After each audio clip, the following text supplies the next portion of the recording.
Mbaikaze kuri Mukire TV. Uyu munsi reka turebere hamwe uburyo wakorera amafaranga menshi cyane binyuze mu bworozi bw'inkoko. Iki kiganiro twifashishije ubuhamya bw'umusore wabikoze neza cyane.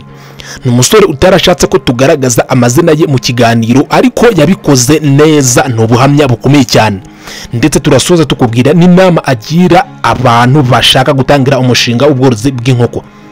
Twagiranye ikiganiro cyiza cyane, ni ubuhamya bwiza kandi uraza kwigiramo amasomo menshi akomeye yagufasha gukora umushinga w'ubworozi bw'inkoko neza, ndetse ugakuramo n'amafaranga menshi cyane. Mbaikaze, ngeri twa Mr. Samuel, bitarakora subscribe, uyu ni umwanya wo gukora subscribe ugakanda like. Uyu musore twamwise Dr. Chicken cyangwa se umuganga w'inkoko, dogiteri w'inkoko. Uyu musore akora umushinga w'ubworozi bw'inkoko kandi yatangiye ku nkoko 50, ariko kugeza ubu ngubu afite inkoko nyinshi cyane zigera mu bihumbi, ndetse afite n'abantu benshi yahaye akazi bishingiye mu kuba yarazanye igitekerezo cyo gukora umushinga w'ubworozi bw'inkoko, bigatuma aha akazi abantu benshi, ndetse nawe bikazamura iterambere rye. Turaza kureba n'inama agira abantu bashaka gutangira ubworozi bw'inkoko. Iyi nkuru reka tuyitangire gutya. Mu gihugu cyacu nubwo ubuhinzi n'ubworozi bufite umwanya ukomeye mu kuzamura ubukungu, hari abashoboye kububyaza umusaruro ku rwego rukomeye. Ubuhinzi n'ubworozi bufite umwanya ukomeye mu kuzamura ubukungu bw'igihugu, niyo mpamvu hari abantu babashije kubibyaza umusaruro ukomeye. Reka dutembere kuri uru rugendo rw'uyu musore witwa Dr. Chicken nk'uko twamwise, ndetse uburyo umwuga we w'ubworozi bw'inkoko wamuhinduriye ubuzima, inzozi ze zikaba impamo binyuze mu nkoko. Uyu musore atangira gutya: natangiye ntacyo mfite, nta kintu kinini nari mfite igitekerezo gusa, ariko mu bijyanye n'ubushobozi nta kintu kinini nari mfite, nta mafaranga ahagije nari mfite, nta hantu hahagije nari mfite, ariko nari mfite igitekerezo cyo gukora ubworozi bw'inkoko, nkiteza imbere, nkahindura ubuzima, ndetse ngafasha n'abandi bantu b'abaturanyi banjye kuba ibi bintu hari icyo byabamarira, nkatanga akazi ku bantu, ndetse bikagirira na sosiyete nini akamaro, by'umwihariko ku bantu bari mu murenge ntuyemo. Ubu ni ubuhamya bw'uyu musore.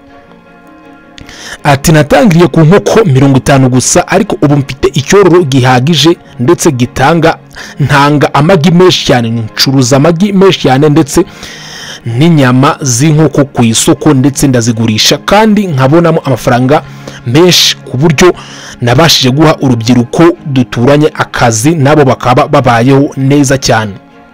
Iterambere si iry'abandi gusa, kuko nawe aho hantu uri ushobora kuba wakora ubworozi bw'inkoko kandi ugahindura ubuzima, kuko nanjye nabashije kubigeraho binyuze mu gukora cyane, ndetse no kuba nari mfite igitekerezo gihagije.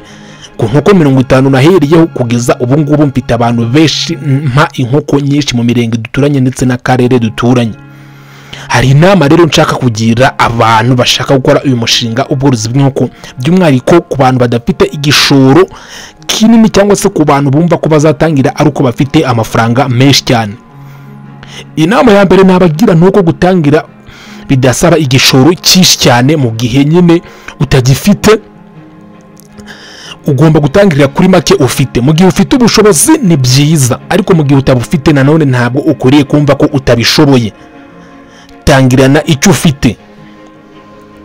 Ku nkoko 50 yahereyeho, kugeza uyu munsi mfite inkoko nyinshi cyane, nabo duturanye bose nabashije kuba nagira icyo mbamarira.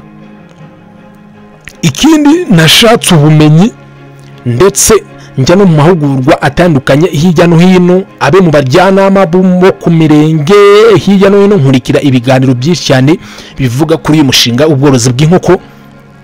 Ndetse indi nama nuko nakoze nkihangana mu gihe nari nkitangira, ntarabasha kugira amafaranga ahagije, nkabasha kwihanganira umusaruro mukeya cyane, n'izindi bogamizi nyinshi cyane zitajya zibura muri uyu mushinga. Ikindi, nagize igitekerezo kandi menya uko aho nshaka kugera hakiri kare cyane. Ku gitekerezo cyanjye nari mfite gikomeye cyane, nubwo nta mafaranga nari mfite, ariko igitekerezo nari mfite cyari gikomeye, ku buryo nagihaye umurongo ukomeye. Icyo gitekerezo kiba umusingi watumye mbasha kubigeraho.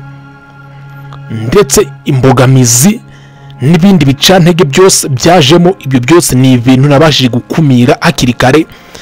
Nanze kumva amabwire y'abantu bambwiraga ko inkoko ngo urazorora zigapfa cyangwa se ngo zikabura amasoko cyangwa se wakagera igihe zikagwa. Ibyo byose ni ibintu nabashije kwirengagiza, ariko mu rugendo rwanjye ntabwo byari byoroshye, ariko kugeza kuri iyi saha aho ibintu bigeze navuga ko mpagaze neza cyane.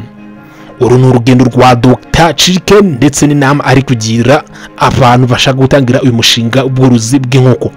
Ni urugero rwiza rw'urubyiruko rw'u Rwanda wabashije gutangira umushinga ubworozi bw'inkoko agaharanira iterambere rye, kandi kugeza na n'isaha nubwo yemeza ko inzozi ze ari ndende cyane, ariko yemeza ko mu by'ukuri hari ibyo amaze kugeraho kandi bishimishije. Ndabashimiye, nge nitwa Mr Sam. Uru ni urugendo rwa Dr Chicken. Ese nawe hari igitekerezo ushaka gusangiza abandi bantu bakora uyu mushinga ubworozi bw'inkoko? Ukitwandikire muri comment cyangwa se kuri WhatsApp kuri nimero 0788 98 31 68 kugira ngo inkuru yawe izabashe gufasha n'abandi. Ubundi utubwire isomo rikomeye wigiye muri ubu buhamya bw'uyu musore Dr Chicken, kuko yarabashije kubikora. Niba yarabikoze rero nawe wabikora, ni ibintu bishoboka. Imbogamizi uhura nazo nicyo kintu ukwiriye kugwanya kugira ngo utangire, kuko iyo watangiye tayari ubwo urugendo uba warutangiye, ariko mu gihe utaratangira nyine ntabwo uba uratangira, biba bikigoranye cyane.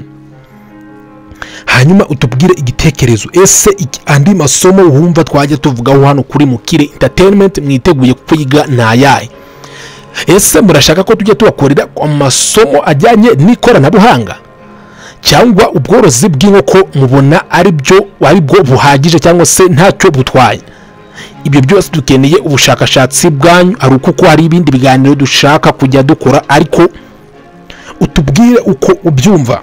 Niba hari andi masomo wumva twajya tunyuza kuri uyu muyoboro wanyu wa YouTube, kuko ndabizi ko mudukurikira muri abantu bakuru kandi basobanutse, kuyandi makuru cyangwa se indi content mwumva mwareba ni iyihe yigisha, by'umwihariko ku bantu bashaka gukorera amafaranga ku mbuga nkoranyambaga, ku ikoranabuhanga ry'amatelefone, documentaire se, ubucukumbuzi se.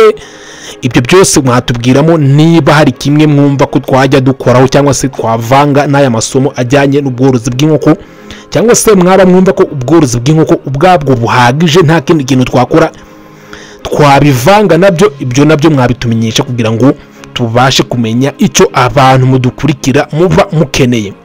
Ndabashimiye cyane, nge nitwa Mr Sam. Inama yawe cyangwa se inyunganizi ni inkunga ikomeye cyane. Imana y'umugisha buri umwe wese ugejeje iyi video ahangaha, kandi akaba agiye kuduha n'igitekerezo cy'ukuntu abyumva. Ndabashimiye cyane.